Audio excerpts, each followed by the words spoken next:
presento el contenido. Después les puedo compartir esa presentación por si no quieren tomar apuntes ahora, sino poder disfrutar la charla.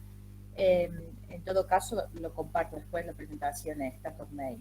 Bueno, en el contenido de la charla de hoy nos hemos propuesto hablar de la Olimpia, que es el centro donde se realizaban desde la antigüedad los Juegos Olímpicos, y es el centro aún hoy el día, ya que se enciende el fuego olímpico, sigue encendiéndose en el mismo templo de Hera, como les voy a mostrar en un ratito. Vamos a hablar del espíritu de competencia, que es el que de algún modo inspira y empuja a los griegos para querer de algún modo competir. Eso es algo muy interesante, y vamos a tratar de entrar en la misma mentalidad, aunque estamos muy lejos de esa mentalidad que ellos tenían. Sin embargo, es importante entender el espíritu de competencia que caracterizaba a los griegos antiguos, porque ese espíritu es lo que les empujaba a realizar muchos certámenes, muchos concursos, no solamente de juegos deportistas, también de competencias artísticas, como sabemos de las rapsodias, eso se lo voy a comentar. Y vamos a tratar de comprender, aunque como ya les dije hay una distancia en el tiempo y en la mentalidad más que todo, qué entendían ellos como competencia, ¿no? Ellos lo entendían como un camino hacia la excelencia. Es un concepto bastante diferente de cómo entendemos hoy el día la competencia, pero iremos paso a paso. La importancia en los Juegos Olímpicos en la formación de la identidad griega. eh, la, la identidad griega es difícil, o sea, es simple pero a la vez difícil, aunque parece paradójico lo que estoy diciendo, estoy muy consciente de eso. Es difícil definirla porque, bueno, hay diferentes factores que distinguen los pueblos, las etnias griegas desde la antigüedad, ¿no? Sean los diferentes dialectos que hablan, sean las muchas luchas que tienen entre sí, las polis estados antiguas. Sin embargo, los Juegos Olímpicos son como podemos decir, una institución panhelénica, y eso es importantísimo porque no es la única institución panhelénica, pero es una de las más importantes, ¿sí? Es el número uno, diríamos. Y es difícil establecer instituciones panhelénicas en un mosaico de tanta variedad. Sin embargo, dentro de la entre la variedad sigue estando la unidad, y eso es un fenómeno muy particular, es un fenómeno que sucede en Grecia antigua. Y bueno, luego también en la historia moderna vamos a ver que sigue de algún modo presente esa variedad y esa unidad a la vez, ¿no? Porque conocemos los griegos de Constantinopla, los griegos de Pontos, ¿no? Los griegos de Chipre, o sea, siempre seguimos hablando de esa grecidad que tan bellamente ha hablado Yanis Ritsos. Sin embargo, hay características que distinguen a estos griegos. Bueno, este fenómeno muy especial, que creo que los que son griegos y los que estudian o se acercan a esa cultura lo habrán percibido. Eso es una característica desde la antigüedad, ahí voy, ¿no? Y los Juegos Olímpicos es como una institución que la más importante en la antigüedad para mantener la unidad entre estos pueblos tan diversos, pero bueno, siguen siendo los griegos. Y al final vamos a terminar con una breve historia, porque hay algunas cosas que tenemos que tener en cuenta en los Juegos Olímpicos, que hubo una pausa, ¿no? Varios siglos donde no se realizaban, después se retomaron en la época moderna de una iniciativa de académicos e intelectuales franceses. Eso lo vamos a mencionar y algunas curiosidades así para tenerlo en cuenta, ya que bueno, ya que estamos en puros Juegos Olímpicos, terminan el 7-8 de agosto, así que estamos en puro momento ceremonial, dirían los griegos antiguos. Vamos entonces. Bueno, el comienzo de los Juegos Olímpicos, o sea, la primera Olimpiada, es la que define también convencionalmente el inicio de la época arcaica. O sea, los historiadores se han quedado de acuerdo de dar comienzo, convencionalmente, repito, ¿no? Porque estas son fechas que establecen la posterioridad para poder estudiar la antigüedad, ¿no?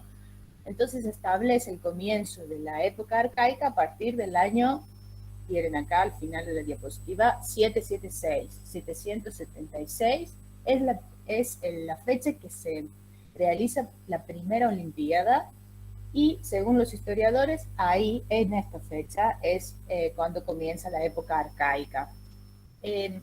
No es solamente una decisión de los historiadores modernos, ¿no? Decidir tomar los Juegos Olímpicos, la primera Olimpiada, como comienzo, como una forma de contar los años. Eso era también una forma de contar el tiempo para los griegos antiguos, ¿sí? Ellos también sabemos, no nos vamos a dedicar ahora en esta charla, pero sabemos, y es interesante saberlo eso y tenerlo en cuenta, no contaban el tiempo como lo contamos nosotros, ¿sí? Lo contaban en nuestra forma de contar el tiempo, es una forma que establecieron los romanos, ¿sí? Los griegos, una de las formas que contaban el tiempo, porque tenían diferentes tiempos, ¿sí? Una era el tiempo civil, otro era el tiempo religioso, sagrado. Bueno, lo dejamos ahora eso. Una de las formas de contar el tiempo era con las Olimpiadas, que se realizaban cada 4 años, ¿sí? Cada 4 años, unos días, al principio 5, eran una forma de contar el tiempo para ellos. Bueno, como les dije y como entendemos del nombre, ¿no? Juegos Olímpicos, porque es importante tener en cuenta que no eran los únicos juegos deportivos, no eran los únicos, digamos, las únicas competencias deportivas. También había los Juegos Ístmicos, los Juegos Píticos y los Juegos de Nemea, ¿no? O sea, sería de Corinto, por eso Ístmicos, Píticos del Delfos, ¿sí? Y de Nemea, de la ciudad de Nemea. Pero, sin ninguna duda, desde ya la antigüedad, los Juegos Olímpicos son los más importantes,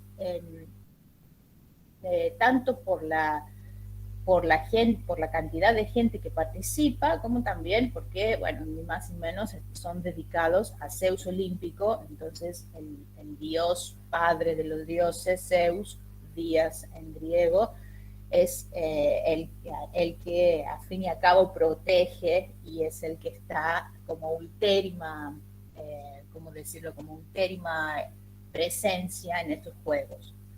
Claro, ahora entienden ya con eso que he dicho que los Juegos Olímpicos no eran unas competencias deportivas nomás, ¿no? Estaban desde dentro del ámbito religioso, o sea, eran, podríamos decir, que formaban parte de estas competencias deportivas, formaban parte de las ofrendas que hacía el pueblo al Zeus olímpico en este caso, ¿sí? Entonces, es como decir una ofrenda del pueblo, como hoy en día hay ofrendas que se realizan a santos, ¿no? O sea, en este caso no se realizaban ofrendas, sino se realizaban ofrendas en sí, digamos, quiero decir, materiales, sino que la ofrenda es esa búsqueda de excelencia. Ya con eso entendemos que tenían un rol dentro de lo sagrado, ¿sí? O sea, era como ceremonias, eran como si fuera que se realizaban 5 días de ceremonia. Estamos en ceremonia por 5 días, ¿sí? Por eso, y eso es importantísimo, por eso durante estos 5 días se paraba cualquier tipo de guerra, ¿sí? O sea, no se podría realizar ningún tipo de guerra durante estos 5 días. Y eso es importante porque hubo años que los griegos estaban en guerra entre sí, muchos años, ¿no? O sea, la guerra del Peloponeso, bueno, es famosa en la historia, con las batallas, digamos, entre espartanos, atenienses y las demás ciudades, polis-estados. Sin embargo, los Juegos Olímpicos, cuando se realizaban cada 4 años, durante estos días que se realizaban los Juegos Olímpicos y participaban griegos de todas las colonias griegas, ¿no? De todo el mundo helénico, por eso es una institución panhelénica, ¿sí? Durante estos días estaba prohibida cada tipo de batalla. ¿Por qué? Porque estaban en ceremonia, porque estaban honrando sus dioses. Eso quiere decir que una vez que terminaban los Juegos Olímpicos volvían a la guerra, ¿no? O sea, no es que paraba por siempre, sino por esos 5 días nomás. Bueno, como les dije, es el momento importantísimo porque se acercan con intención pacífica, ¿no? Por eso los Juegos Olímpicos siempre fueron como un símbolo de paz, ¿sí? Y creo que en la modernidad también tienen algo de eso, pero siempre un símbolo de paz y un símbolo de la unión entre los diferentes pueblos, entre las diferentes etnias. En ese caso, en el comienzo de los Juegos Olímpicos, eran las diferentes etnias griegas, ¿no? Porque les dije que ya había diferencias entre sí en los griegos. Bueno, antes de hablar de la mitología, del mito de Heracles, que es el fundador de la Olimpía, les voy a mostrar en el mapa. Acá tenemos una fotito, ¿no? Ven Atenas y ven dónde queda Olimpía. Olimpía queda en Peloponeso, ¿sí? En este punto donde está el puntito rojo. Ahora voy a parar compartir eso para compartir en el Google Maps. Mientras tanto me pueden decir si hay alguna pregunta hasta acá. Sé que se iba juntando también gente. Les voy a compartir. Concretamente, ¿qué es Olimpía? ¿Qué vendría a ser? Un lugar, Una ciudad. una ciudad. ¿Tiene sus autoridades propias? Sí, sí, es una ciudad. Gracias. Es una ciudad desde la antigüedad. A ver. Una pestaña. Les voy a compartir en Google Maps. Bueno, lo pueden ver también después solos, con tranquilidad, pero lindo también. No puedo leer el chat, ¿no? Si Consti quiere decirme si hay alguna pregunta ahora para nosotros. Sí, Magalí está levantando la mano, María. Sí, bien. Sí, buenos días. Yo lo único que quería pedir es si hay alguna forma de subir un poquito más el volumen, porque así nos pongamos, los micrófonos están un poco lejos del volumen. No sé si les pasa lo mismo a otras personas. Yo lo tengo al máximo. Eso. Bueno, gracias. No, por favor. Bien, bueno, entonces vamos.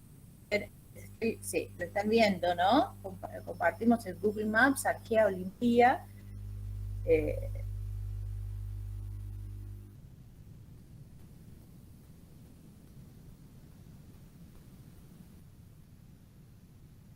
Un poco para verla. Ven que está relativamente cerca del mar, de la parte del Jonio, ¿sí? Pélago Jonio. Acá está. Olimpia es la ciudad antigua, como dijimos, donde se realizaban los Juegos Olímpicos. Vamos a ver mitológicamente cómo se funda Arquea Olimpía, ¿no? Es Heracles el que funda a Arquea Olimpía, el fundador legendario. Tiene una definitivamente, para lo que es Grecia, es lejos, digamos, de Atenas, ¿no? Pero bueno, para un argentino que está acostumbrado en otras dimensiones, tal vez no le parece tan lejos.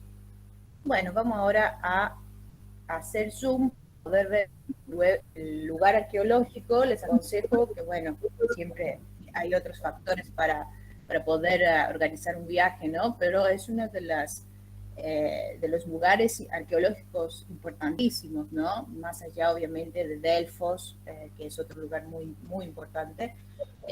Pero quiere decir, tiene un museo, el museo de Olimpia, que lo ven acá. No quiero ir abriendo ahora todo porque por ahí se me va a colgar. El museo tiene uno de las estatuas más famosas de Hermes, de Praxiteles. Praxiteles fue una artista de la antigüedad muy especial, y lo digo porque, bueno, muchas de las estatuas y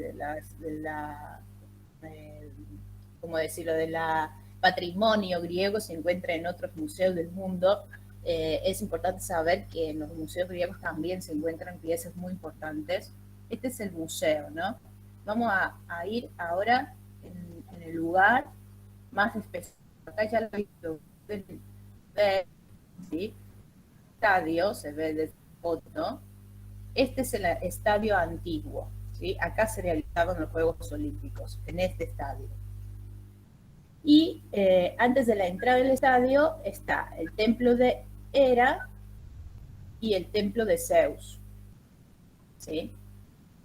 Curiosamente, o no curiosamente, si bien se llaman Juegos Olímpicos dedicados a Zeus, ¿sí?, a Zeus de Olimpo, el dios padre de los dioses olímpicos, el fuego se enciende en el templo de Hera, desde la antigüedad hasta hoy el día. Un templo mucho menor, siempre es menor el templo, bueno, siempre es mayor el templo al cual el dios es protector, ¿no? Lo de Hera es menor, y se está encendiendo acá el fuego, aún hoy el día, ¿no? Les he puesto algunas fotos, probablemente hayan visto también, y comienza el viaje de la antorcha, ¿sí?, que es famoso, digamos, hoy en día también en los Juegos de la Posterioridad. Vamos a ver algunas otras cosas. Vamos a ver, por ejemplo, el Bouleuterion. ¿Qué eran acá? ¿Qué era eso? Acá era el lugar donde, podríamos decir, se guardaba un archivo de todos los vencedores de los Juegos Olímpicos. Se hacía la asamblea, se juntaban los jueces de los Juegos Olímpicos, que es muy importante tener en cuenta que los jueces de los Juegos Olímpicos eran sacerdotes, tenían, digamos, un rol sacerdotal y también político, las dos cosas, muy importantes, ¿no? Muy alto. Entonces, acá en el Bouleuterion era este edificio, podemos decir, al lado del templo de Zeus, donde era este archivo, como un pequeño, podríamos decir, no sé, un pequeño centro de estado, ¿no?, de esta ciudad, que, bueno, acuérdense que estamos hablando de ciudades-estados. Este Cronios Lofos, la montaña de Cronos, que está al lado, que siempre se consideró como un lugar sagrado, porque según la mitología es donde Heracles pudo, acá lo ven también, es una muy pequeña montañita, pudo contemplar este lugar donde decidió poner el antiguo estadio de Olimpia, ¿no? Entonces se considera mitológicamente un lugar sagrado también, ¿sí?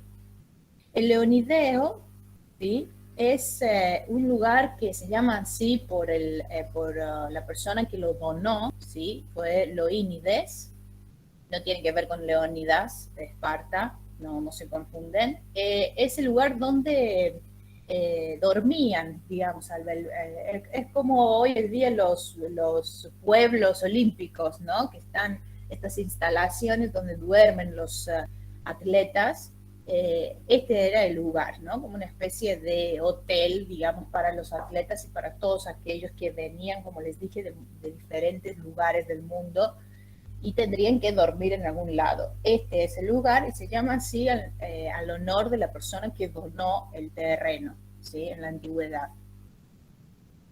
Interesante es también, un poquito lejos, este monumento, el monumento de Pierre de Coubertin. Este monumento es obviamente posterior, tiene un monumento, pequeña placita, muy pequeña, que está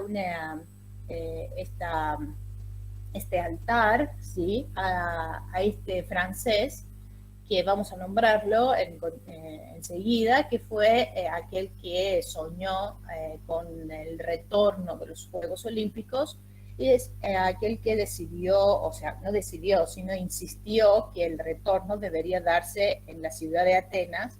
Entonces, los primeros Juegos Olímpicos de la modernidad, que se realizaron en 1896, o sea, hace unos pocos años, en una Grecia ya liberada, independizada por el Imperio Otomano, un estado griego realmente muy pobre y realmente medio mareado, recién levantándose de todos estos 400 años de esclavitud turca, ¿no? Sin embargo, Pierre de Coubertin fue uno de los intelectuales franceses que, por el amor al Grecia clásica, insistió de que se tendrían que retomarse. Él además veía en los Juegos Olímpicos una especie de religión, o sea, tan fanático, para decirlo de algún modo, era de esta institución, ¿no? Entonces insistía, digamos, y bueno, lo logró. Obviamente era una persona de poder. Quiero decir que no fue una iniciativa de los griegos de la modernidad, porque bueno, es entendible también, los griegos en aquella época todavía se estaban tratando de ponerse de pie después de los 400 años de la esclavitud turca. Acá lo pueden ver también, un pequeño monumento al honor de esta persona. Y como pueden contemplar también de esa imagen, al propósito les puse la satelital, ¿no? Estamos alrededor, hay olivos, ¿sí? Es un lugar muy caluroso. Bueno, me van a decir que el lugar no es muy caluroso en Grecia, pero es un lugar muy caluroso, muy propicio para incendios, ¿sí? Más les puedo decir que hace 12 años, 15, o sea, un poco, creo 2008, 2007, por ahí, hubo un incendio muy importante que venía por acá, ¿sí? Cada verano Grecia sufre por los incendios, y no llegó, obviamente, por suerte, pero estaba muy cerca a acercarse al Museo Histórico de Olimpia, ¿no? Que lo pueden ver acá en la fotito, ¿no? Que aparece, que es un hermosísimo, muy lindo edificio, que les sugiero no dejar visitarlo, ¿no? Porque tiene unas piezas realmente únicas y muy importantes. Bueno, eso para viajar un poco en el espacio y esa imagen también. Volvemos en nuestro PowerPoint para contarles el mito de la fundación de Olimpia, ¿sí? De la ciudad esta tan importante. Acá en esa foto, antes de ir al mito, perdón, es una foto obviamente contemporánea, y está en el templo de Hera. Todavía no se comparte, ahora sí, bien. Está en el templo de Hera, y siempre las actrices, ¿no? Del Teatro Nacional Griego, un grupo de gente del ciclo artístico de la mayor importancia, ¿no? Del mayor prestigio, siempre obviamente mujeres muy bellas, ¿sí? Son elegidas para encender el fuego, que ven acá el momento del comienzo de los Juegos Olímpicos de algún año en la posterioridad. Y se realiza una ceremonia muy breve, que obviamente hoy el día no hay un culto, por lo menos, ¿cómo decirlo? Si bien pueden existir grupos de admiradores de la vieja religión olímpica, sin embargo, esta ceremonia que se realiza tiene más bien un sentido más dentro de los Juegos Olímpicos, ¿no? O sea, no es una ceremonia religiosa cristiana, por ejemplo, como pueden imaginar. Es más bien una ceremonia, podríamos decir, formal, ¿sí? Que se realiza como una continuidad a ese mismo espíritu, ¿sí? Porque la idea de encender el fuego es también la idea de la transmisión, fuego como símbolo de la transmisión, ¿sí? Por eso también la antorcha, como vemos acá que la tiene la chica, y después los atletas la llevan, ¿sí? Cada uno es esa idea de transmitir y dar la posta de una ciudad a otra o de un pueblo a otro, y de ese modo se mantiene la unión. O sea, la unión se logra y se logran estos días pacíficos porque existe el fuego encendido que se encendió al honor de Zeus, ¿sí? Al honor a Zeus. Por eso el fuego es el símbolo unificador. A eso voy, ¿sí?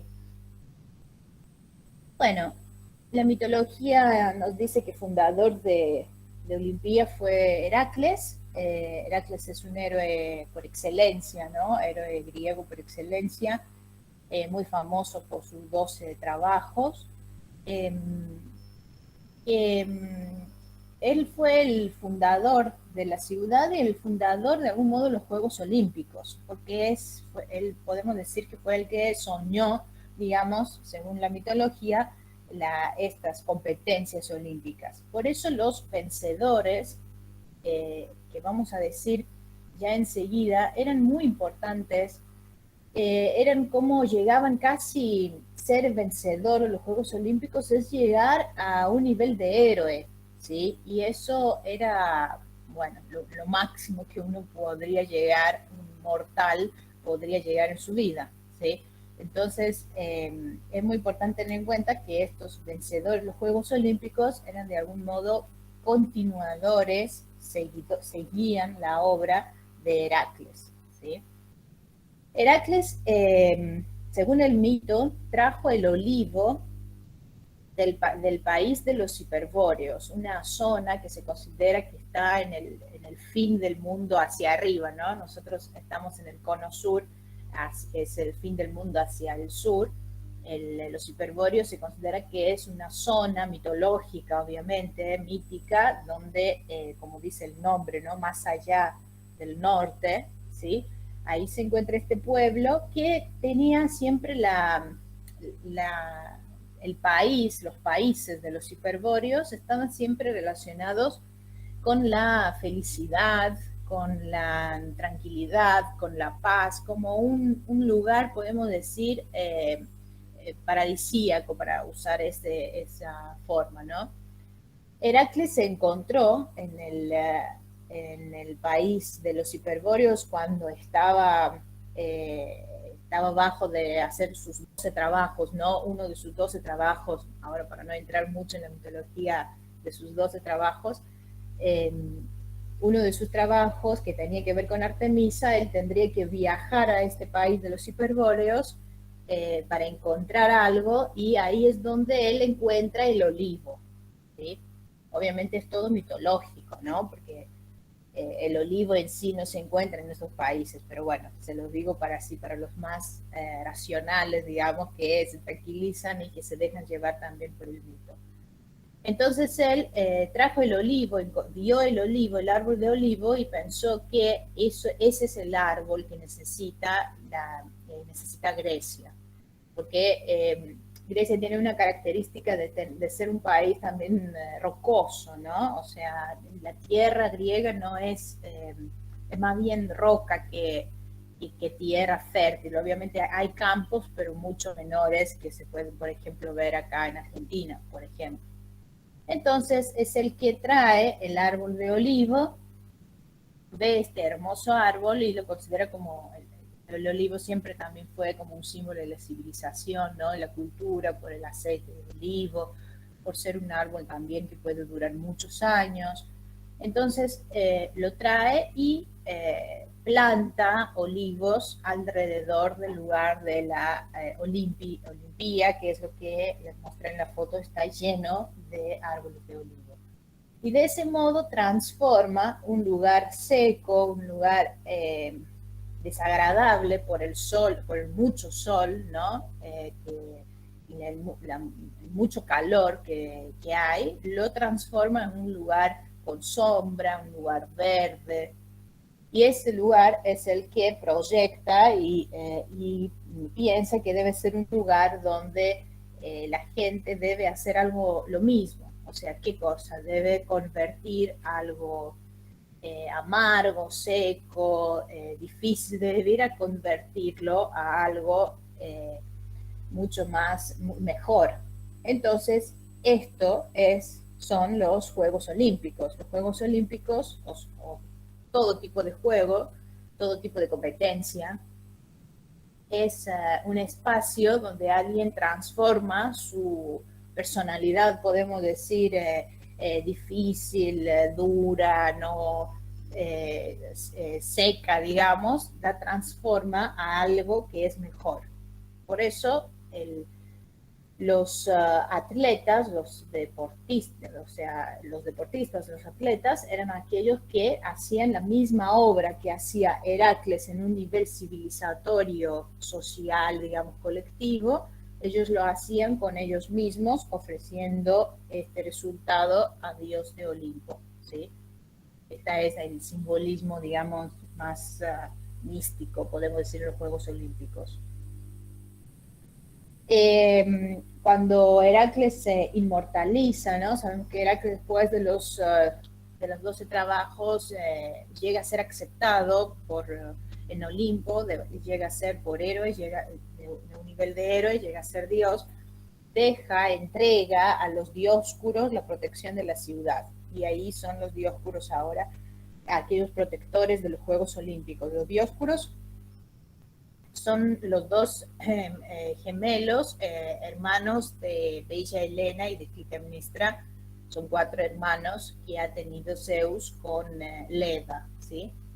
Bueno, que esta es ya otra historia.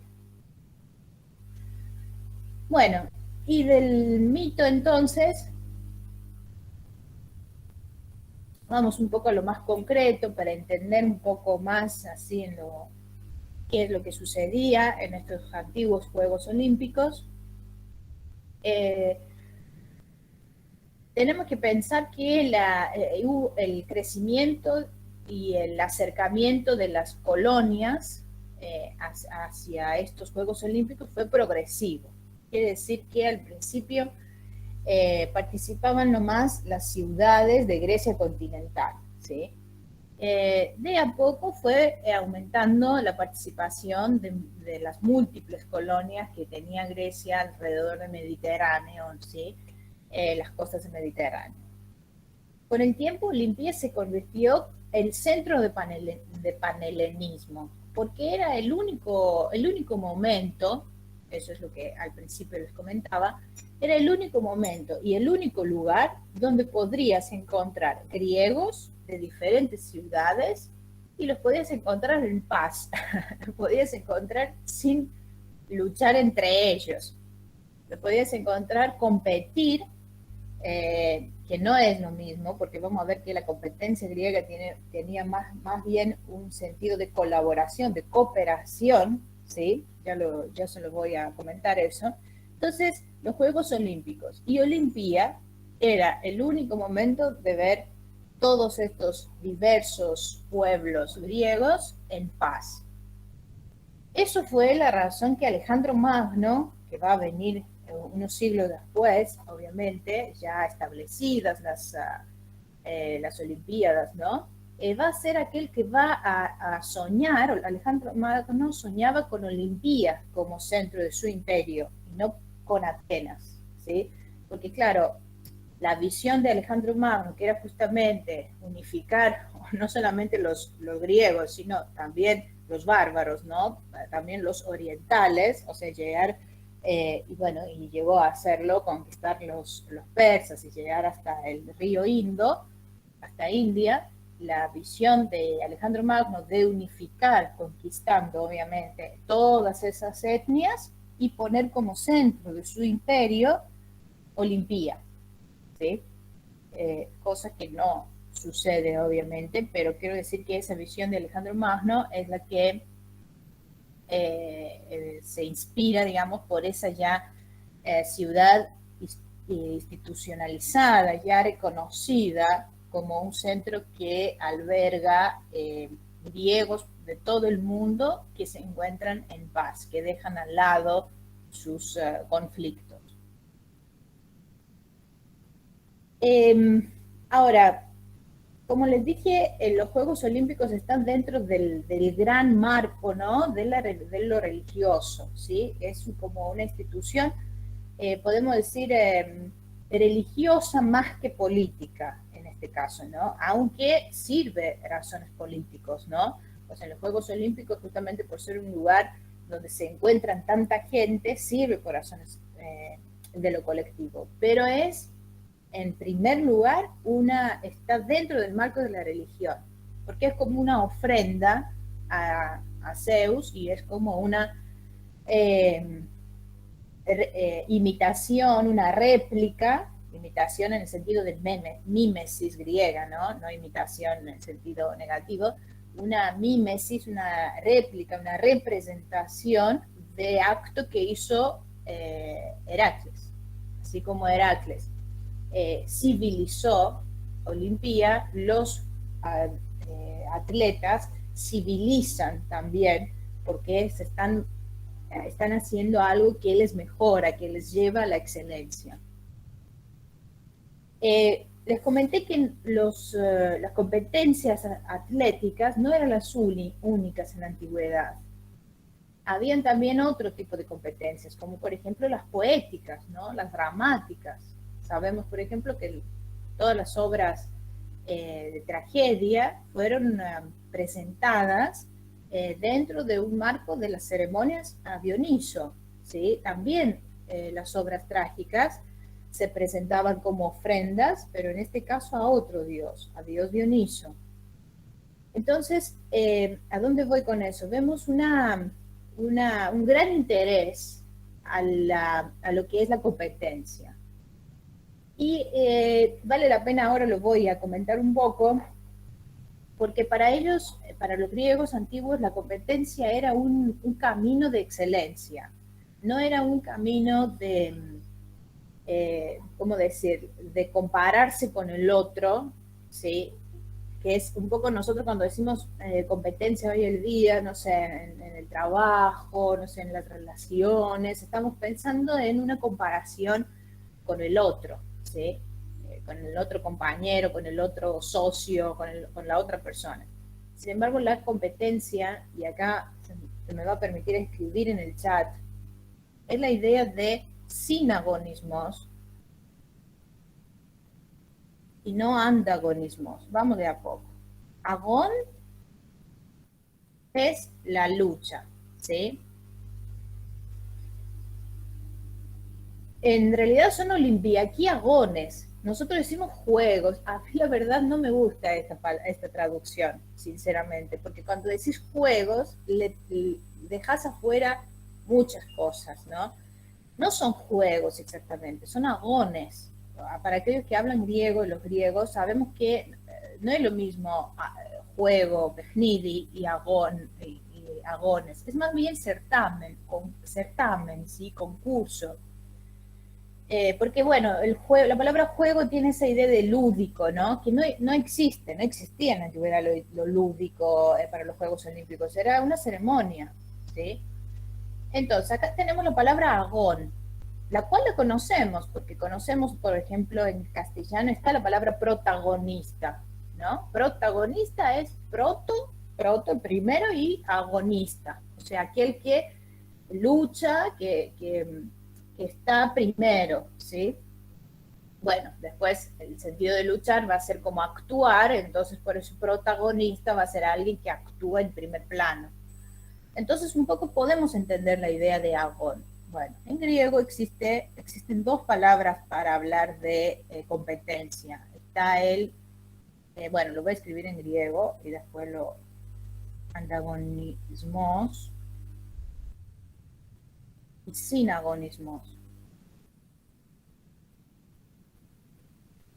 Bueno, lo escribo ahora en letras castellanas para todos. Antagonismo sería antagonismo, sinagonismo. Existe, ¿no? Hago una transliteración. Antagonismo, algo existe, entonces lo pueden entender. Entonces, antagonismo sería anti, ¿no? La preposición anti quiere decir uno frente del otro. De ahí tenemos antítesis, ¿sí? La idea de anti. Anti es uno contra el otro. Entonces, tener antagonismo sería luchar uno contra el otro. Pero los Juegos Olímpicos eran Juegos Olímpicos de sinagonismo. Y el sin significa con. Bueno, un poco es al revés que en castellano, que significa sin. Bueno, eso tengan en cuenta, es con. Entonces, de ahí tenemos, por ejemplo, simbiosis. ¿Sí? Está la preposición sin, vivir juntos, simbiosis. Bien. Entonces, sinagonismo es competir juntos. O sea, se lo voy a mostrar como imagen. Antagonismo es compito yo contra vos, contra ti. Sinagonismo es estar uno al lado del otro y competir juntos. Esa es la diferencia. Los Juegos Olímpicos eran un lugar de sinagonismo. Por eso era un lugar de paz. Era un lugar donde se paraba cada tipo de batalla. Uno de los pautas, ¿no? Una de las pautas en el juramento, que hacían juramento antes de comenzar los Juegos Olímpicos, era que no pueden matar el adversario. De ningún modo lo pueden matar. En un caso que hubo muerte, que lo mataron, que se fue muerto un adversario, el ganador no le fue dado, no fue considerado como vencedor, y obviamente hubo ahí un tema, ¿no? Que bueno, no voy a entrar ahora en eso, pero ¿por qué no se reconoció la victoria? ¿Por qué no siguió la pauta del juramento, que era que no puede matar al adversario? ¿Sí? Entonces, esto es muy importante tenerlo en cuenta, la diferencia entre sinagonismo y antagonismo. Sé que en castellano no existe exactamente esa palabra sinagonismo, podemos pensarla más como cooperación, ¿sí? Como cooperación. Eso hay que tenerlo en cuenta para entender el espíritu puro de los Juegos Olímpicos, ¿sí? Los Juegos Olímpicos como un lugar donde cooperaban al honor de Zeus para ser mejores. Este espíritu de competencia es muy propio griego, porque para los griegos antiguos era muy importante ser reconocidos como mejores. Ya les veo los mensajes. ¿Qué quiere decir eso? Quiere decir que en Grecia antigua era muy importante ser reconocido, o sea, que los otros hablan de ti. Y no solamente los otros contemporáneos, sino también la posterioridad. Por eso era tan importante la presencia de los poetas, porque los poetas inmortalizaban, dejaban en la memoria del pueblo la leyenda de alguien, ¿sí? Entonces era muy importante para ellos ser reconocidos. El lugar, el espacio donde eran reconocidos eran estas competencias, sean deportivas o por ejemplo, artísticas, ¿sí? Entonces, eso es importante tenerlo en cuenta. No bastaba, digamos, saber, eso va un poco en contra, ¿no? de los valores de hoy. Hoy, por ejemplo, consideramos que, bueno, una persona moralmente buena tiene que ser buena y no importarse, demostrarse. de imponerse, de ser reconocida y todo eso, ¿no? Digo, en un ámbito más ético, moral. Para los griegos eso no era un valor, era un valor ser honrado, ¿sí? Eso es un poco difícil entenderlo porque es diferente el sistema de valores que poseemos hoy en día. El sistema de valores que poseemos hoy en día es diferente, es muy diferente, es más influenciado por el cristianismo y en ese sentido de humildad, que no es lo mismo que lo griego clásico, que no buscaba un griego consideraba que uno tiene que ser el mejor y mostrarse como tal, ¿sí? Y esto era un tema de honor. Es muy diferente entenderlo. Bueno, ya veo. Dice Juan, agonía está relacionado. Sí, exactamente, agonía está relacionado. Viene de la misma idea, que es esa idea de lucha, ¿no? De un conflicto, de una lucha, de un movimiento así. Ya voy a hablar de las disciplinas deportivas, Patti.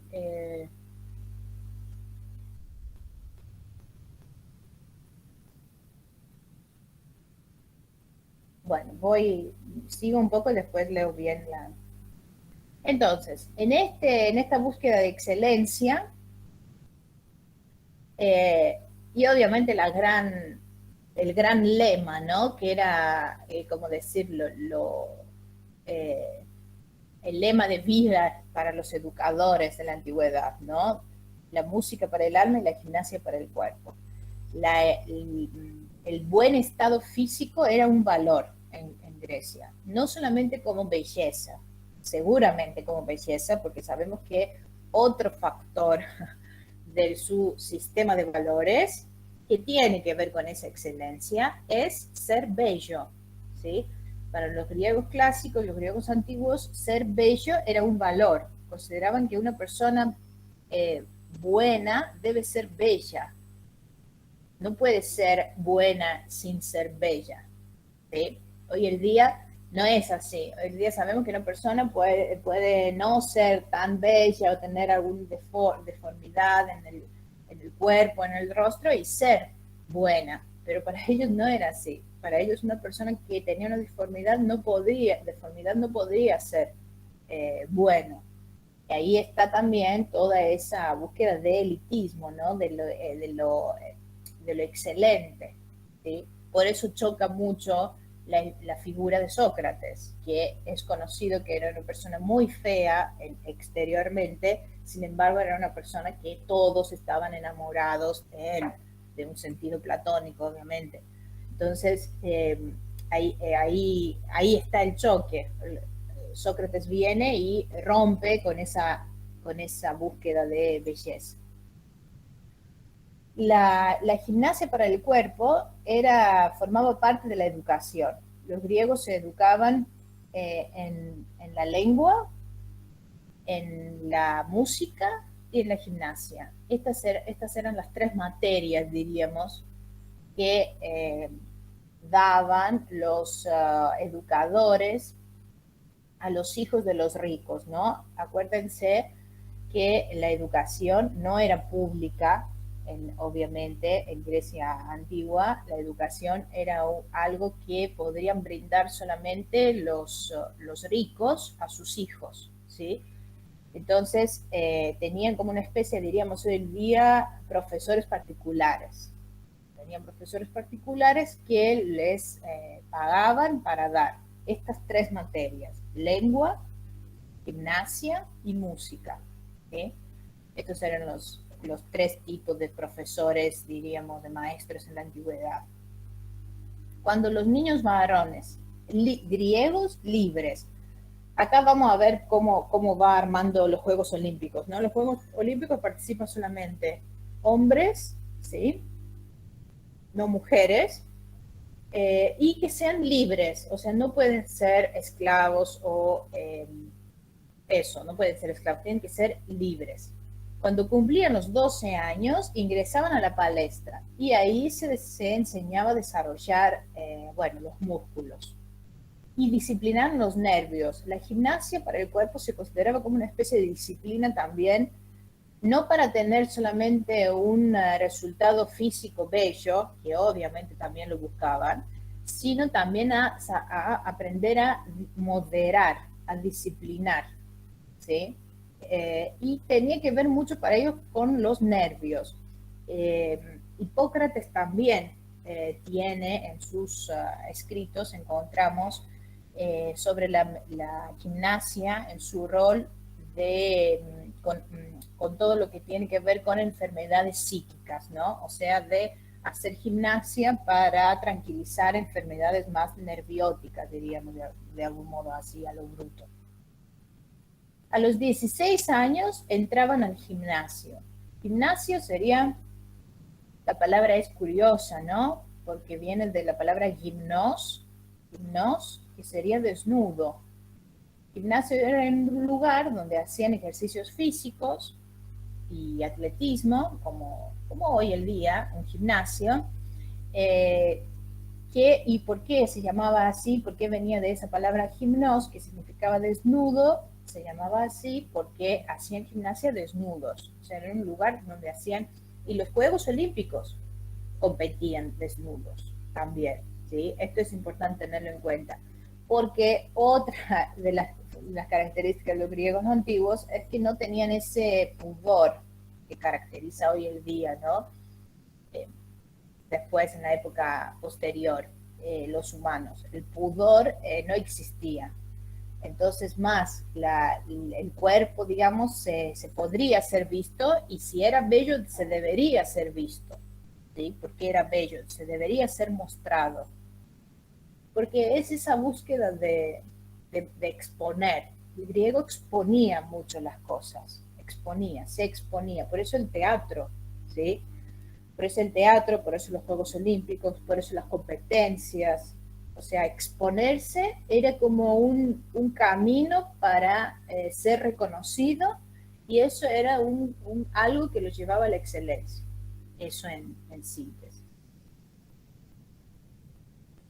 Hacían ejercicios en el aire libre, en los bosques, y cuando concluían su formación deportiva, se les entregaban armas a los 20 años y ya estaban capacitados para participar en los Juegos Olímpicos, ¿sí? Acá tenemos una representación de dioses que alcanzan con sus símbolos a los jóvenes, ¿no? Y están presentes, acá vemos a Zeus, a Atenea, a Mercurio, están presentes en los Juegos Olímpicos. Bueno, acá tenemos unas imágenes, como les dije antes, de las ceremonias contemporáneas, ¿sí? Que se realizan como una especie de bailes, replicando el modelo antiguo. Y esta es la entrada al estadio, que mostremos, lo pueden ver en el fondo, emblemática la entrada, simple, uno dice tan simple, ¿no? Un arco nomás, sin embargo piensen que este arco tiene siglos de años, y es donde entraban los atletas. Imagínense ahora que de este pequeña callecita, digamos, de esa pequeña entrada, se introducían dentro del estadio y todos los miraban y todos esperaban ver estas competencias. Bueno, los juegos duraban 5 días. En la ceremonia de la apertura se debería hacer el juramento, ¿sí? Para respetar las reglas. Las reglas de los Juegos Olímpicos estaban grabadas en tablas de bronce y se encontraban en la sede de Senado, que es el Bouleuterion, que les mostré antes. Y algunas de ellas decían que, obviamente, una de las reglas era, como les dije, ¿no? Ser griegos, hombres, varones, libres, jóvenes, ¿sí? O sea, podían tener una cierta edad, no más, no podían ser mayores, y deberían haber tenido un tiempo, un año, diríamos con términos nuestros, de entrenamiento previo, ¿sí? O sea, deberían haber sido preparados para eso. El juramento era ritual y, como dijimos, no podían matar en ningún caso al adversario, ni empujarlo en las carreras, ¿no? Una de las de los deportes eran las carreras de caballo, entonces no lo podrían sacar de la carrera provocándole la muerte. Bueno, vamos a ver, antes de ver un poco los deportes en sí, les voy a comentar un poco la etimología de la palabra atletismo, ¿no? Atletismos en griego. La palabra atletismo, lo vamos a escribir así les queda también. Digo eso del atletismo y después leo los mensajes, porque veo que hay varios y que no los sé. Entonces, atletismos en griego. Y si lo quieren transliterar, en general lo hacemos con el TH o con la T, atletismo. Atleta, ¿no?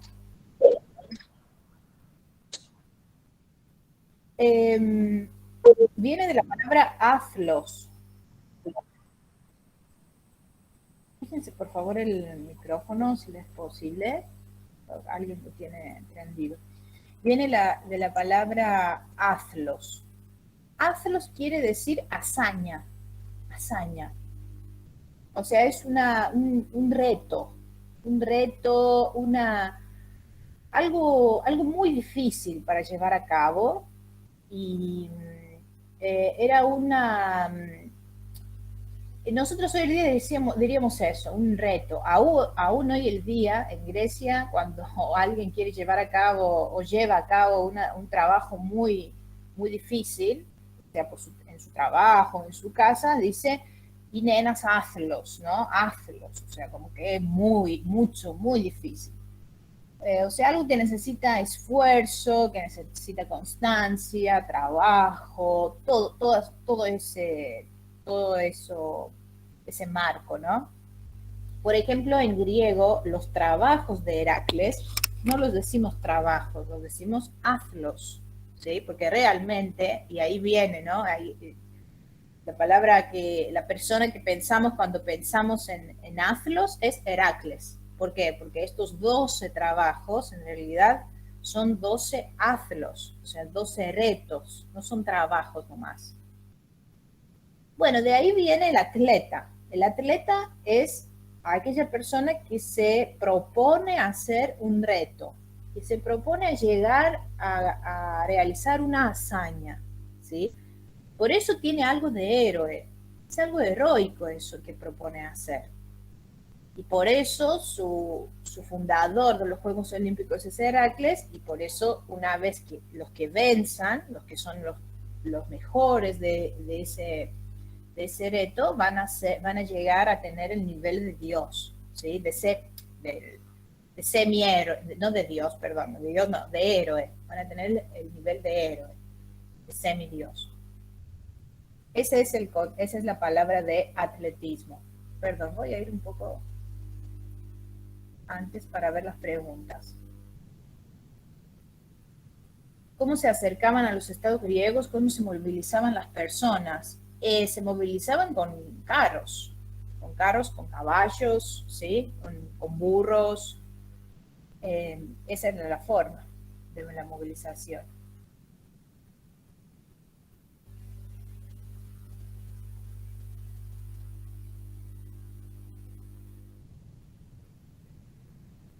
¿Cuál es la relación etimológicamente entre Olimpo, que muchos consideran como el origen de los Juegos Olímpicos? Sí.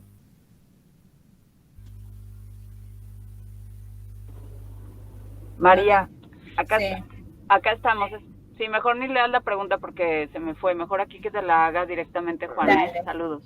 Hola, ¿cómo están? No, es que obviamente, bueno, no obviamente, mucha gente confunde que el origen de los Juegos Olímpicos es en el Olimpo y en realidad es Olimpia, que son lugares totalmente diferentes, pero pues etimológicamente o fonéticamente pues suenan igual. ¿Cuál sería como esa raíz o esa etimología o por qué son iguales, etcétera? Sí, o parecidas. es más simple lo que parece. Es relacionado con Zeus olímpico. Sí, es por eso. Ah, ya, Sí, o ya. sea, por eso. Están dedicados a Zeus olímpico. ¿Por qué? Porque tengan en cuenta que los dioses también sucede hoy el día en el cristianismo, ¿no? Como, qué sé yo, tenemos María Dolores, María de diferente, ¿no? María de diferentes, diríamos, cualidades. En la antigüedad lo mismo pasaba también con estos dioses, ¿no?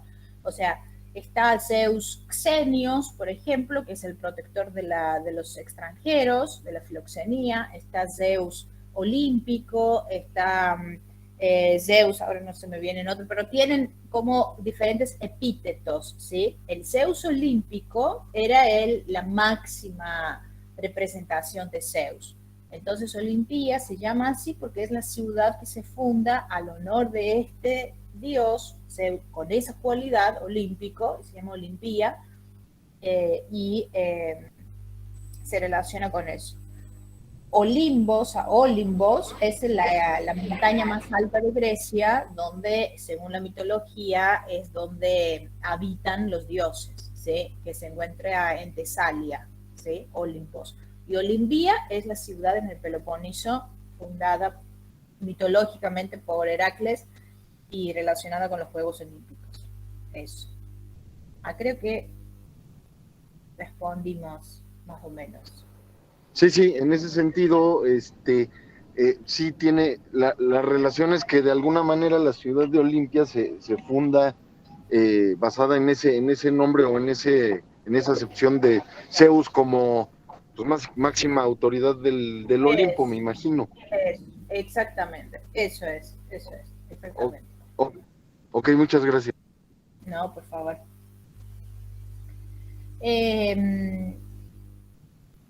Bueno, tenemos carreras, ¿no? Carreras que se realizaban. La carrera principal y más antigua era de la velocidad y tendrían que recorrer 192 metros, que era un estadio, ¿sí?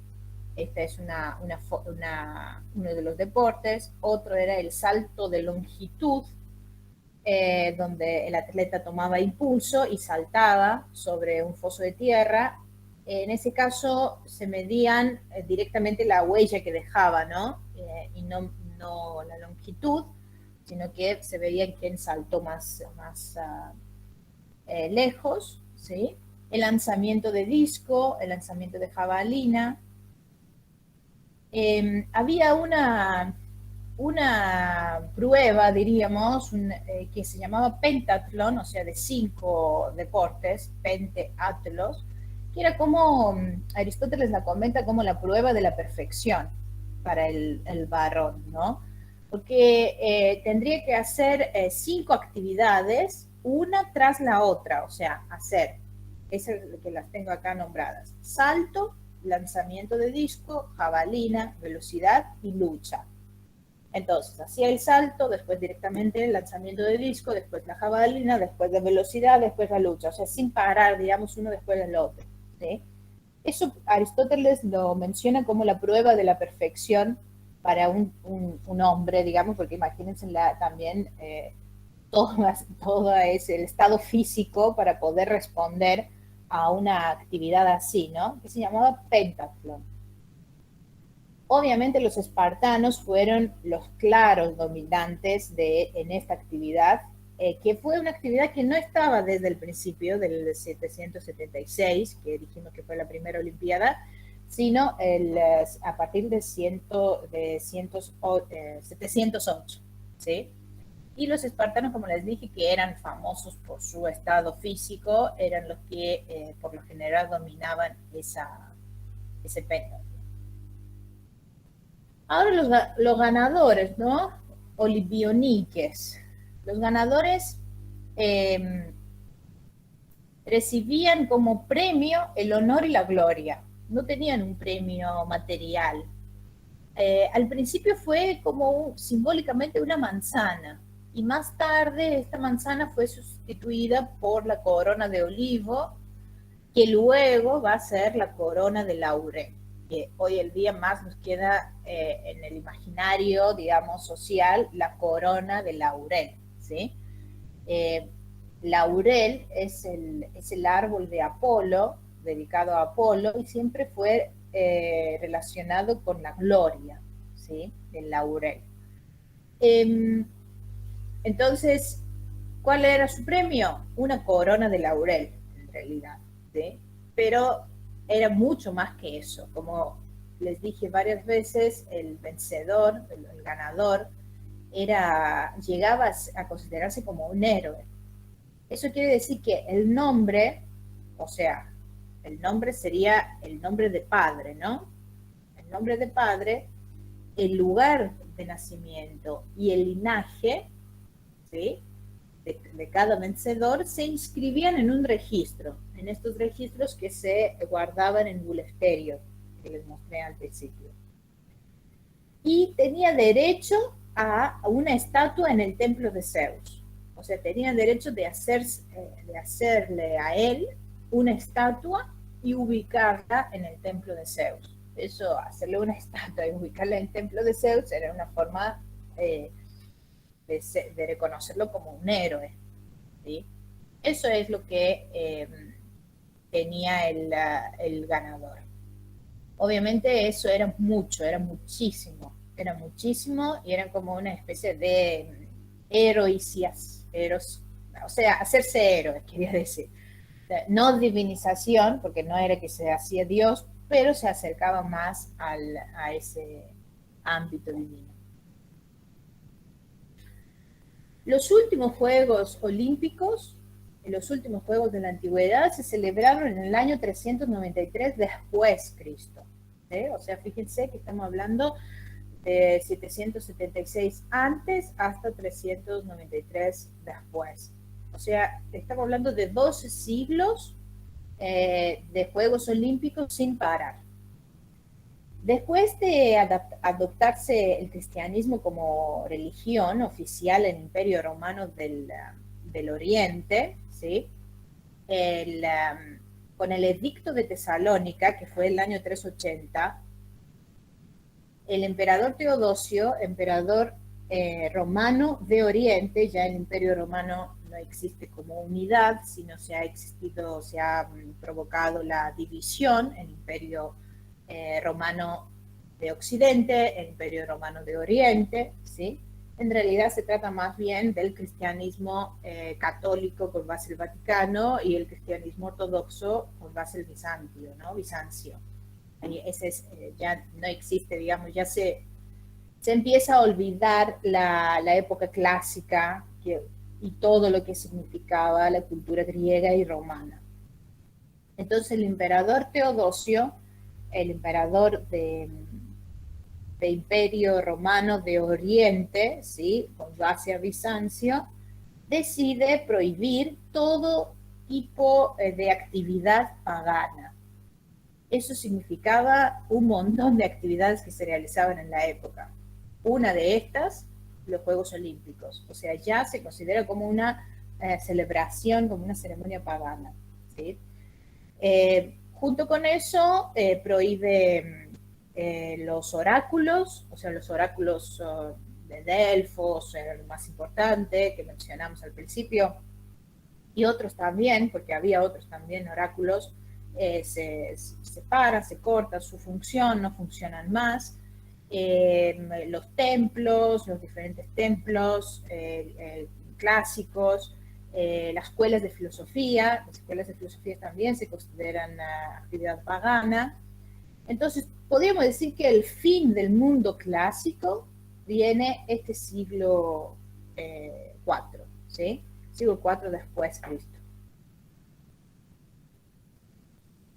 A partir de ahí se retoman recién el 1896, ¿sí? O sea, fíjense, digamos, qué pasa toda la Edad Media, ¿sí? Porque la Edad Media va a comenzar, bueno, por ahí, la previa, digamos, sería el quinto siglo, el sexto, el séptimo, y ya después va a ser más dura la Edad Media, el Renacimiento, la época moderna, ¿sí? Todo eso recién fines del siglo XIX, un poquito antes que termine el siglo XIX, ¿no? En 1896, con la inspiración, el empuje, digamos, que dieron estos intelectuales franceses, admiradores, amantes del espíritu clásico griego, es que insisten que ya se podría festejar en Atenas y a partir de ahí, cada 4 años, los Juegos Olímpicos. O sea, debemos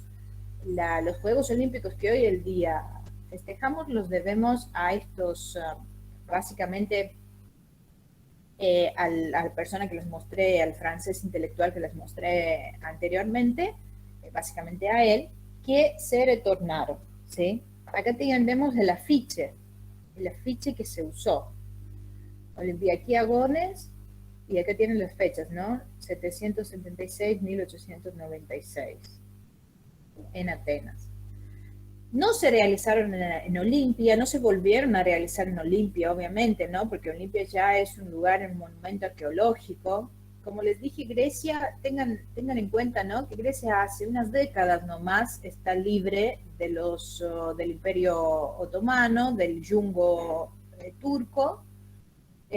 Como Estado griego moderno todavía no pisa bien, tengan en cuenta que fueron 400 años de esclavitud, entonces no fue algo fácil recuperarse. Sin embargo, está libre, es un Estado nuevo, moderno, libre. Y los europeos siempre la pensaron en ella, bueno, cada uno con sus intenciones, pero pensaron en Atenas. En este caso se realizaron, acá vemos la apertura, la ceremonia de la apertura. Fíjense que la ceremonia de apertura, que todavía se realizaba desde la antigüedad, ¿no? Con el encender el fuego. La ceremonia de apertura ya se realizaba en el Estadio Panatinaico, que está en Atenas, ¿sí? El Estadio Panatinaico en la antigüedad era el estadio donde se realizaban las ceremonias de Atenas, de Atenea, ¿sí? De la diosa protectora de Atenas.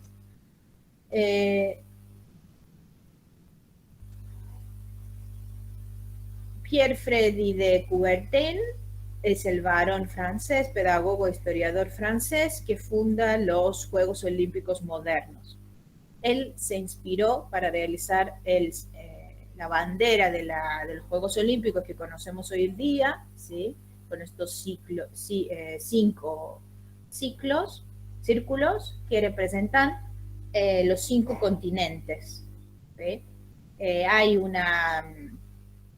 Creo que América es el rojo, el azul es Europa, ahora no me acuerdo los otros 3, pero son los 5 continentes que están bien unidos entre sí, porque él lo que quiere hacer es retomar y hacer volver el espíritu de unidad y fraternidad y paz que tenían los Juegos Olímpicos antiguos, ¿sí? Ese es el objetivo de él. Un griego, Demetrios Vikelas, es el primer presidente del Comité Olímpico Internacional y el segundo sería Pierre. Acá tenemos unas imágenes, unos atletas, unos deportistas de estas primeras Olimpiadas de la época moderna, ¿sí? Él ganó en la natación, es el primer ganador de oro de la natación. Habían ya establecido en la modernidad, ya ahí se establecen las tres medallas, ¿no? Eso no existía en la antigüedad, las 3 medallas. Y ahí vemos una medalla, una foto de bronce. Vemos como por un lado está Zeus y por otro lado está la Acrópolis. Él es el vencedor en la natación. Estos 2 son del ciclismo. Estos son de la lucha, ¿sí? Y acá está el griego que compitió, Spiros Louis, una figura muy importante para Grecia. Tengan en cuenta que el estadio moderno que se realizaron los Juegos Olímpicos en Atenas en 2004, que se volvieron a realizar Juegos Olímpicos en Atenas el año 2004, ¿sí? O sea, de 1896 a 2004. Y para eso Atenas construyó obviamente instalaciones para recibir los deportistas. Una de las instalaciones, bueno, diamante, ¿no? Lo que estaba muy orgullosa Grecia y Atenas para ese estadio olímpico de Atenas. Lo ven si llegan con el avión a Atenas y están yendo hacia el centro, seguro van a pasar y lo van a ver. Esta es una imagen de hoy. Este estadio olímpico lleva el nombre de Spiros Louis. ¿Quién es Spiros Louis? Spiros Louis es él, ¿sí? Acá lo vemos vestido con la vestimenta tradicional griega, ¿no? Tengan en cuenta el año, 1896. Spiros Louis es un pobre ateniense, hijo de Nerulás, decimos nosotros. Nerulás, ¿quién era? Era aquel que cargaba y traía el agua a las casas. En aquella época Atenas no tenía sistema hidráulico, no llegaba el agua a las casas, ¿sí? Atenas, como les dije, y Grecia en general, está devastada después de los 400 años de esclavitud otomana. Es un país muy pobre, es un país muy... no es, digamos, en esa misma época, por lo menos acá en Argentina, había otra realidad, ¿sí? Pero la Grecia, después de la independencia, era un país con pocos recursos y, bueno, estaba por levantarse de pie. Spiros Louis era hijo de aquella persona, su padre hacía ese oficio, ¿no? Llevaba el agua a las casas que no tenían, porque muy pocas casas tenían agua potable, con un sistema precario. Entonces él decía que no tenía obviamente ningún tipo de preparación de entrenamiento y nada, ni siquiera, no lo de la antigüedad, nada de eso, ¿no? Sino que su preparación era eso, decía él, eso que le hacía su padre de hacerlo correr para llevar el agua a las casas, o sea, lo hacía, lo apuraba, digamos, para llevar el agua a las casas, y eso era su preparación para los Juegos Olímpicos. Fue el primero en la carrera, en el maratón, ¿sí? En el maratón fue el primero, y es como un símbolo de la época moderna, contemporánea griega, porque llega a ganar y bueno, de algún modo simboliza a Grecia, ¿no? De esa época, con los mínimos, los escasos recursos, pero bueno, con la fortaleza y el coraje de participar en algo que no piensan que los griegos en aquella época tenían en cuenta todo lo que nosotros decimos, ¿no? De la antigüedad, de lo clásico.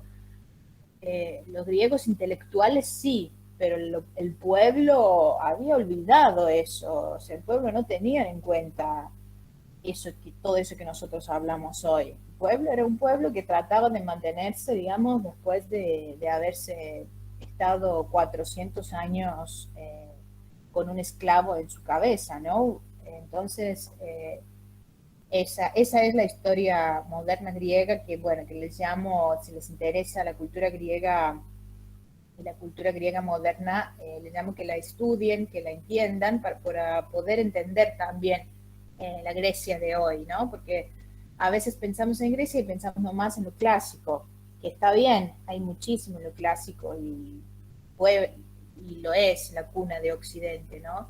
Grecia, pero también toda esa vivencia y experiencia, todo esto, esta realidad histórica, social, que sucedió después, es la que formó también al griego de hoy, y es importante para entenderlo, más que todos los que estudian griego moderno, pero todos los amantes de las humanidades en general. Y aquí lo tienen a Spiros Louis. Todavía decimos, corro como Luis, ¿no? Me fui como Luis, quiere decir, una frase que usamos en griego moderno, quiere decir que Trejo Santon Lui, ¿no? O sea, quiere decir que me voy rápido, ¿sí? O sea, cuando hay me voy rápido. Bueno, y vamos cerrando. Acá tenemos unas imágenes ya de unas Olimpiadas que yo les traje así para hacer un recorrido así a grandes rasgos de los Juegos Olímpicos. El año 1936 se festejaron en Berlín, todavía el nazismo, bueno, está presente, ven acá cómo saludan, ¿no? Con el saludo nazista, pero la Segunda Guerra Mundial no se ha ocurrido, entonces no es que no sabemos qué se realice, qué se sucede, pero todavía como que está ese frío de antes de comenzar la guerra. Este griego que ven acá vestido en la vestimenta tradicional griega es Pyrrhus Louis, pero ya viejo, ¿no? Su característica es el bigote, característico de los griegos de aquella época, y fue como invitado, al honor, fue invitado y él llegó con la vestimenta griega. En esa imagen, que son los vencedores de la carrera muy famosa, ¿no? Están saludando a algunos con el saludo y otros no. Fue el momento donde Hitler abandonó no en ese momento, pero en estas Olimpiadas, abandonó cuando un participante negro ganó 4 medallas y el Hitler abandona el estadio. Las primeras Olimpiadas que se transmitieron por televisión en vivo, hoy en día las tenemos transmitidas por televisión en vivo y no sé si ustedes son los que las ven, si les gusta verlas o no, pero la primera transmisión en vivo fue en Roma, en las Olimpiadas de Roma del año 60, y acá tenemos una imagen de aquella Olimpiada. Famosa es también la Olimpiada del México de 1968, unos meses después de haberse sido asesinado Martin Luther King. Esa protesta por los derechos humanos que realizaron. Bueno, hay una historia, hay documentales también, si les gusta verlos. Yo les traje así algunas imágenes de las más así importantes, ¿no? Momentos de los Juegos Olímpicos, en donde se levantan la mano empuñado con un guante negro. Bueno, es realmente un momento muy, muy fuerte lo que se vivió. Y después hay la historia personal de cada uno de ellos, cómo continúa. Y algunas curiosidades de los Juegos Olímpicos, así algunas que encontré y les podemos compartir.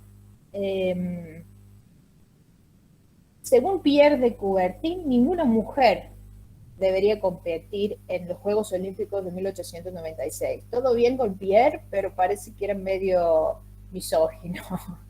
Decía que su participación en las mujeres era poco práctica, aburrida, estética e incorrecta. Esta era lo que dijo Pierre de Coubertin. Seguro no lo digo bien, pero no conozco francés, así que no sé cómo decirlo. Eso es lo que dijo él sobre la participación de las mujeres. Había una chica, una nena, diríamos, de 12 años, de Dinamarca, que ganó una medalla de bronce en los 200 metros en la Olimpiada de 1936. Ella era la atleta más joven en competir en un deporte individual, ¿no? Había un deporte que por suerte se eliminó rápidamente, que era un deporte que se realizó en 1900 en París, donde era tiro a palomas, ¿sí? Bueno, por suerte rápidamente se eliminó. Se festejó, creo, solamente en esa Olimpiada. India tiene el menor número total de medallas, es otro dato así. Gran Bretaña es el único país que siempre gana alguna, ¿sí? En cada evento, los Juegos Olímpicos. Y la princesa Ana, hija de la de la reina Isabel, cuando compitió en los Juegos Olímpicos en el año 76, fue la única mujer que no tuvo que someterse a una prueba de sexo, porque todos los tienen que someter para, bueno, confirmar su género, pero para ella no se hizo esa prueba. Bueno, curiosidades para tener algo de este tipo de cosas, de datos. Sin embargo, bueno, nuestra charla más tenía el objetivo de llevarnos al pasado, de llevarnos a este estadio de Olimpía que vemos acá, este estadio que hoy el día es así, es hermoso, realmente hermoso, un lugar que fue el centro de la paz y de la hermandad y un símbolo de la paz contra la guerra, ¿no? Los Juegos Olímpicos eso fueron, y mucho más, ¿sí? No solamente unión entre las personas, pero también una búsqueda de ser mejor. Ese era el jugador, el vencedor de los Juegos Olímpicos, aquel que tenía la búsqueda de ser mejor, ¿no? Una búsqueda hacia la excelencia. Y bueno, y con esa imagen del antiguo estadio de Olimpía, lo vamos a cerrar nuestra charla de hoy.